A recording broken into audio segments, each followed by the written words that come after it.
mwebwe muriko mukora ibiharuro by'ico muzokuramwo mu myaka runaka tudashitse iyo tuja.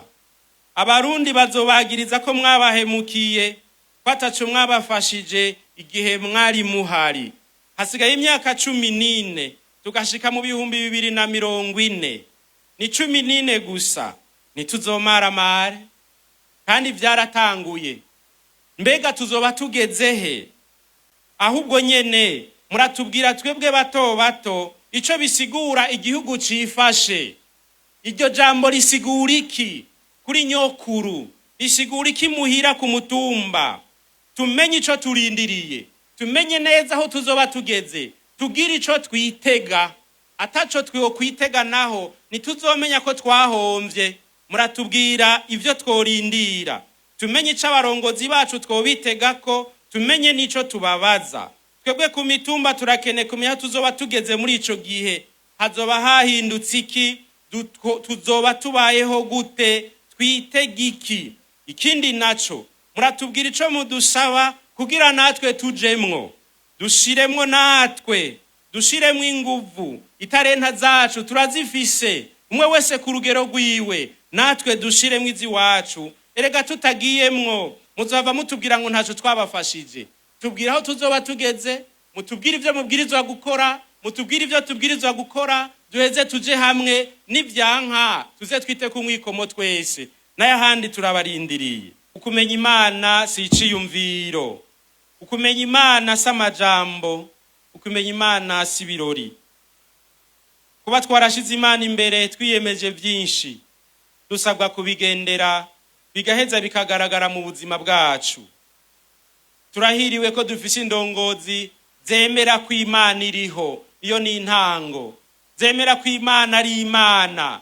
Ni intango ikomeye cyane. La première condition, la foi. Kwemera ko Imana iriho. Nimba rero Imana iriho kandi ikaba ari Imana, bisigura iki kuri jewe? Kumbura ikibazo nyamukuru gihera ngaho. Nimba Imana iriho kandi ikaba ari Imana igaba vyose, nkaba ndi umuntu muto y'ikiremwa imbere y'Imana, none kuva ubwo nca ndavyifatamwo gute nimba Imana ari Imana? Twebwe ngaho i Burundi rero iki gihugu cacu biraboneka ko gikeneye impinduka mu buryo tubayeho, mu buryo dukora, ariko cane cane ni mu buryo twiyumvira kubu na kazoza. Ingene dutegera ivyubu, ingene twiyumvira kazoza, n'ingene tubaho ku munsi hari impinduka zikenewe cane. Birabereye ko twohagarara tukaraba ko turi ku murongo wo, ko turiko tujaho. Hari habiruka cane bagakoresha n'uburyo bwinshi baja hatariho, bagakora cane batujana hatariho. Birabereye rimwe rimwe ko umuntu ahagarara akaraba ko ari kwibarabara ryiza, ko ari kwibarabara ryo, ko ari kaja bukuruzi rwo, ko ari atujana mu gihugu co, na cane cane iyo uri imbere y'abandi.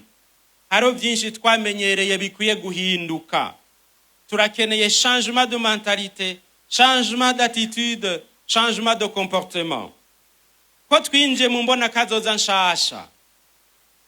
Mwebwe mufise ijambo, mwebwe muturi imbere, mwebwe mushasha y'ibibanza y'amadekre yasohotse nuko mwebwe mutabimenya, ku ma WhatsApp ama message mukama na attention umuntu ashiramwe mu kuderura liste, kandi yurimwo kubisanzwe ububizi, mugabo ugasanga umuntu araba ko yohava yisangamwo par hasard, ukabona yuko ari ikintu gihangayikishije umuntu, mbere na tension ikaduga. Ako hantu murahibuka, tugashashara ibibanza, tugashima kudugaho turamutswa neza kandi na benshi. Mwebwe muriko mukora ibiharuro by'ico muzokuramwo mu myaka runaka tudashitse iyo tuja. Abarundi bazobagiriza ko mwabahemukiye, ko ataco mwabafashije igihe mwari muhari. Igihe muhari n'ubu haheruka gusohoka makete menshi cane, ingingo zishinga ibibanza n'ababikoramwo byinshi cane. Burya urya n'umuzigo, mbere novuga nti n'amagorwa, kuko abantu baguhanze amaso n'igihugu kinini cane. Umuntu yovuga ati ndagowe kubera ejo l'histoire vous demandera compte. Ejo bazovuga bati ninde yari ahari, ninde yari abijejwe, ninde yategerezwa kubikora. Igihe duhari nitwe duhari, nta wundi ahari, ivyo tujejwe nta wundi yobikora. Hari abandi bobishobora mugabo batabijejwe, naho babishoboye ntavyo bazoza gukora kuko sibo bahari. Nimba uhari ntubikore uhombeje igihugu cose. Nimba uhari ukabikora nabi barabibona, biraboneka, mugabo nta kundi bari bugire kuko ntibokubwira ngo mbisa ndabikore, ubwo bubasha ntabwo bafise. Igihe rero kirahera, igihe niwe uhari, atacu umuntu akoze abacumuye kuri abo bantu bose yokoreye. C'est notre tour. Nigihe ciwacu uyu munsi, nigihe cyo guhindura ibintu, nigihe cyo guhindura ibintu ngo bigende neza gusumba, nigihe cyo kuzamura ivyazamye, nigihe cyuko ibitakunze bikunda, nigihe cyuko igihugu rero giheza ukavuga uti ngomba ndagihindura icamata n'ubuki, kuko ntivyikora. Tubwize kukibungabunga, tukagiteza imbere, tukagifata neza ico gihugu c'isezerano. Erega ayo mabuye y'agaciro umukama tubwira nitwe tubwiza kuyimba, tukayadandaza, tukayahingura, tukayahereza murundi kwisahani kugira bishikeyo. Hariho umuntu abwirizwa gukora. Igihe cuno munsi ni wewe uhari, sije ndahari, naho vyogenda gute sindagusunika ngo ndahaje, ndakwiteze ko ubikora. Uwo n'umurundi uwari wese yobivuga. Ico gihugu twumvise ciza, ico gihugu c'amigezi, ico gihugu c'amasoko, ico gihugu c'ingano n'amasaka, c'amavuta n'ubuki, c'amabuye y'ubutare, kimeze gute neza na neza muri 2040? Mu majambo twumva kizoba kimeze gute? Muzoba mudufashije kandi bibandanije kutubibona.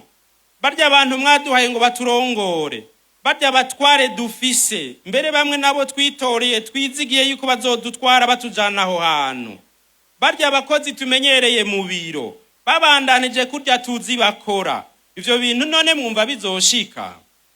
Bamwe muri bo ngo basigaye bonka. Iryo jambo rirateye ikigongwe ngo igihugu kirabonkeje. Akani gashasha nta nuzi yo kazananye. Ngo igihugu kikonkeje wo nkunyarutsa. Muramaze kuvyumva. Iryo jambo rirateye isoni, rirababaje mu gihugu nk'iki cacu.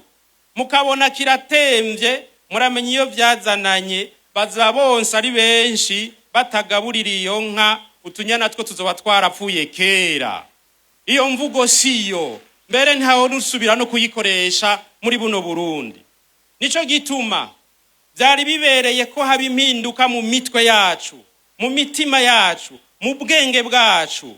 Harageze ko abarundi bose kugira ngo ico gihugu twumva tuze tukibemwo mu mutekano n'amahoro. Ayo mata n'ubuki tuyashikire. Harageze ko tuva hasi twese tugahagarara, tugahinduka, tugahindukira, tuti naho tumenyere kubikora sivyo, naho tubikora uku sivyo. Imyaka 40 mu bugaragwa yaraheze, imyaka 40 mu bugaragwa yaheze. Reka twinjire mu gihugu c'isezerano. Imyaka y'ukomorwa n'inzoka mu gahinga yaheze, reka twinjire mu gihugu c'isezerano. Imyaka kuryamana mu gahinga yaheze, reka dukore, dutungwe n'ivyo twakoreye.